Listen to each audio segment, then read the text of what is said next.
कभी सोचा है कि हर साल कितने लोग सिर्फ इसलिए बीमार पड़ जाते हैं क्योंकि उनका खाना सही तापमान पर नहीं पकाया या रखा गया था।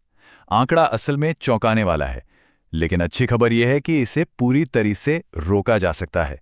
तो आज हम खाने को सेफ रखने के लिए जरूरी तापमान के पीछे की पूरी कहानी को समझेंगे। एक ऐसा हुनर जो हर किचन के लिए, चाहे वो घर का हो या प्रोफेशनल, बहुत जरूरी है। और आज हम जो भी बात करने वाले हैं वो सब पवन सिंह की एक बहुत ही बेहतरीन विजुअल हैंडबुक पर आधारित है। उनका संपर्क नंबर है 8141824876। चलिए उनके बताए गए जरूरी दिशा निर्देशों को एक एक करके आसानी से समझते हैं। तो चलिए शुरू करते हैं। हर रसोई में ना एक जंग चल रही होती है, एक ऐसी जंग जो हमें आंखों से दिखाई नहीं देती। ये जंग है खतरनाक बैक्टीरिया के खिलाफ, और इस जंग में हमारा सबसे ताकतवर हथियार वो है सही तापमान। जी हाँ, तापमान ही हमारी वो अदृश्य ढाल है। इसके 3 बहुत जरूरी काम हैं।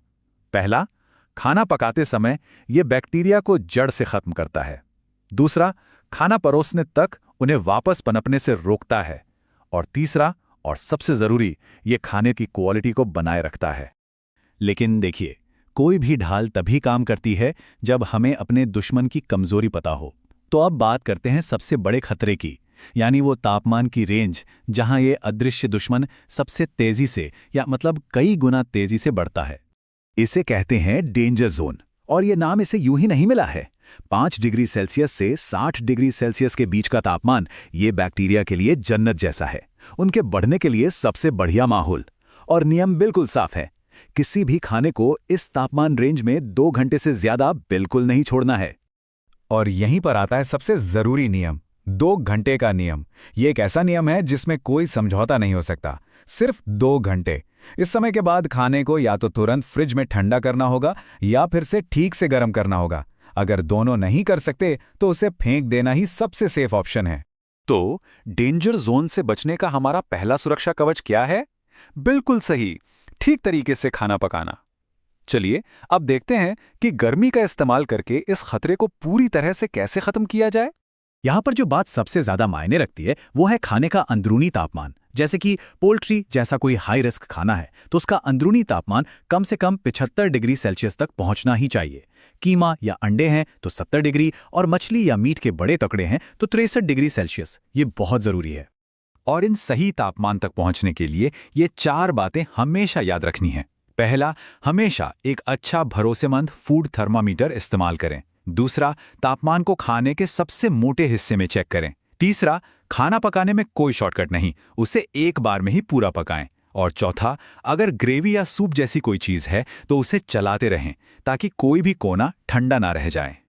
अच्छा, खाना तो पक गया, पर हमारा काम यहां खत्म नहीं होता।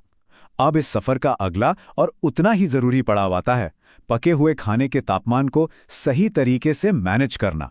देखिए, पके हुए खाने को सुरक्षित रखने के 2 ही जोन हैं।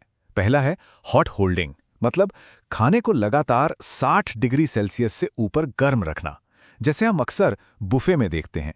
और दूसरा है कोल्ड होल्डिंग, यानी उसे 5 डिग्री सेल्सियस से नीचे ठंडा रखना, जैसा कि सैलेड बार या मिठाई के काउंटर पर होता है। और जब खाने को ठंडा करने की बात आती है तो टूलिंग क्लॉक शुरू हो जाती है, टिक टॉक। पके हुए खाने को डेंजर जोन से निकालकर फ्रिज में रखने के लिए हमारे पास सिर्फ 2 घंटे होते हैं। और एक छोटी सी टिप, खाने को चौड़े और कम गहरे बर्तनों में रखने से वो बहुत जल्दी ठंडा हो जाता है। अब बात करते हैं बचे हुए खाने को दोबारा गर्म करने की। इसके भी कुछ सख्त नियम हैं। पहला, इसे तेजी से और हर तरफ से बराबर कम से कम 75 डिग्री सेल्सियस तक गर्म करें। दूसरा, खाने को सिर्फ और सिर्फ एक बार ही दोबारा गर्म करें। और तीसरा, कभी भी ताजे खाने को पहले से बचे हुए खाने के साथ ना मिलाएं। तो चलिए, अब तक हमने जो कुछ भी सीखा है उसे एक आसान सी फाइनल चेकलिस्ट में फटाफट दोहरा लेते हैं। ये चेकलिस्ट भरोसे और सुरक्षा की गारंटी है। तो ये रही हमारी सीधी सादी चेकलिस्ट। एक तरफ हैं वो काम जो हमें हमेशा करने हैं, जैसे खाने को अच्छी तरह पकाना और थर्मामीटर से तापमान चेक करना। और दूसरी तरफ हैं वो गलतियां जिनसे हमें हर हाल में बचना है, जैसे अधपका खाना परोसना या फिर तापमान का सिर्फ अंदाजा लगा लेना।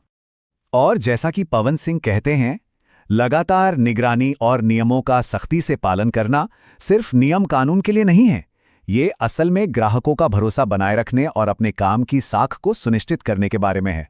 तो आखिर में बात बस इतनी सी है कि फूड सेफ्टी सिर्फ नियमों की एक किताब नहीं है, ये खाना बनाने वाले और उसे खाने वाले के बीच भरोसे की एक मजबूत नींव है।